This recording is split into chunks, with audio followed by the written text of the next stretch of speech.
Alhamdulillah, Allah. Ibrahim ibn Adham est né 90 ans après la mort du prophète sallallahu alayhi wa sallam. C'est un savant connu pour sa piété et sa sagesse. Un jour, un homme est venu le voir en lui disant: Ya Ibrahim, je suis un grand pécheur, je ne cesse de faire les péchés. Je n'arrive pas à m'arrêter, je suis injuste envers mon âme, je me fais du tort à moi-même et je n'arrive pas à me sortir de cette situation. Quel conseil peux-tu m'apporter? Ibrahim lui répondit: il y a 5 choses. Si tu arrives à passer outre, alors tu peux continuer à pécher jusqu'à ta mort. Je te donne l'autorisation. Les péchés deviendront halal pour toi. Voici ces 5 choses. Tu es prêt? La première: si tu veux désobéir à Allah, alors ne mange pas de sa subsistance. Ya Ibrahim, tout ce dont je profite provient d'Allah. La subsistance lui appartient, et celui qui la distribue à qui il veut, quand il le veut, comme il le veut. Alors Ibrahim lui répondit: si tu ne peux te passer de sa subsistance, comment peux-tu continuer de lui désobéir? Deuxième chose: si tu veux désobéir à Allah, alors ne le fais pas dans un endroit qu'il a créé. Ya Ibrahim, chaque centimètre carré sur cette terre, sous la terre, dans le ciel, a été créé par Allah. Tout est à lui. Même si on irait sur la ligne, on serait encore dans un endroit qu'il a créé. Ibrahim lui répondit: alors comment peux-tu lui désobéir alors que tu vis sur sa propre terre? Troisième chose: si tu veux désobéir à Allah, fais-le en cachette de sorte qu'il ne te voit pas. Ya Ibrahim, rien n'échappe à son contrôle. Il voit tout, il entend tout. Il sait tout, il voit ce que je fais, il sait ce que je pense. Il voit ce que personne d'autre que lui ne voit. Il voit ce qu'il y a au fond de moi. Je ne peux me cacher de lui, où que je sois, quoi que je fasse, il me verra. Alors Ibrahim lui répondit: comment peux-tu lui désobéir devant lui, sur ses yeux? Comment peux-tu te laisser aller, alors que tu sais pertinemment tu ne peux te cacher de lui? Quatrième chose: lorsque l'âge de la mort viendra prendre ton âme, existe de lui qui reporte ta mort. Ya Ibrahim, c'est impossible. Si la mort était un choix, je choisirais l'éternité. Il n'y a aucune négociation possible avec l'ange de la mort. Malik al-Maut est un soldat d'Allah. Il obéit lui. Il ne transgresse pas les ordres d'Allah. Il n'adore pas les ordres. Il ne reporte pas d'une seule seconde l'ordre d'Allah. Alors Ibrahim lui répondit: si tu dis tu n'auras aucun temps supplémentaire, comment peux-tu continuer à lui désobéir? Si tu es conscient, tu ne pourras journer ta mort. Pourquoi alors ne te repentis pas maintenant? La 5e et dernière chose: si tu veux continuer à désobéir à Allah, alors le jour où les gens de l'enfer te ligoteront, te tueront, te pousseront et t'amèneront à l'enfer, alors dis-leur: arrêtez-vous et amenez-moi au paradis. Ya Ibrahim, je n'aurai plus aucun contrôle ce jour-là. Je serai totalement faible ce jour-là. Je serai si offensif que je ne pourrai choisir ma direction. Je n'irai pas où je veux, mais là où je l'ai mérité. Alors Ibrahim lui répondit: écoute-moi bien maintenant.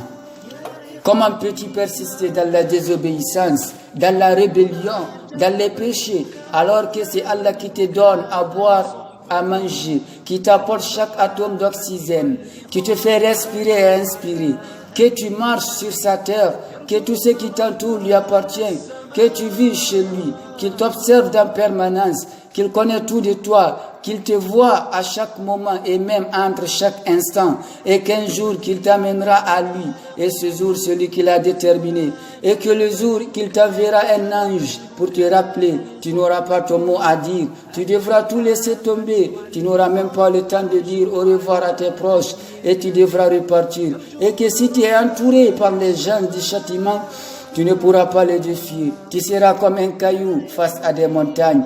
Tu ne vivras plus, tu subiras tout. Et tu subiras quoi? Les conséquences de tes actes. Alors si tu sais tout ça, comment fais-tu pour ne pas trouver l'occasion, la facilité de changer, de te repentir, d'arrêter de lui désobéir? Et en entendant cela, cet homme a eu un électrochoc spirituel et se repentit immédiatement et a trouvé la foi, la force de devenir quelqu'un de meilleur. Faire en vérité, pas si compliqué que cela. Il faut avant tout se poser ces bonnes questions. Si tu penses sérieusement, profondément à Allah et à ton état, tu tomberas sur la même conclusion, qu'en vérité, tu ne pourras pas te passer de lui. En vérité, tu ne peux te passer de lui. Ta situation est la mienne, et comme si nous habitions dans une maison qui appartient à un homme. matin, midi et soir, cet homme nous prépare à manger. Nous sommes logés, nourris, blanchis par cet homme. Il remplit nos armoires par des vêtements. Il nous paye des spécialistes qui viennent nous ausculter régulièrement. Tout autour de cette maison, il y a un grand terrain, un grand jardin et une grande piscine. Et nous dépensons 1 centime pour tout ça. Mais c'est cet homme qui s'en occupe totalement. Il a placé dans tous les coins des caméras. Il nous laisse vivre librement. Il nous demande une seule chose, de sortir les poubelles.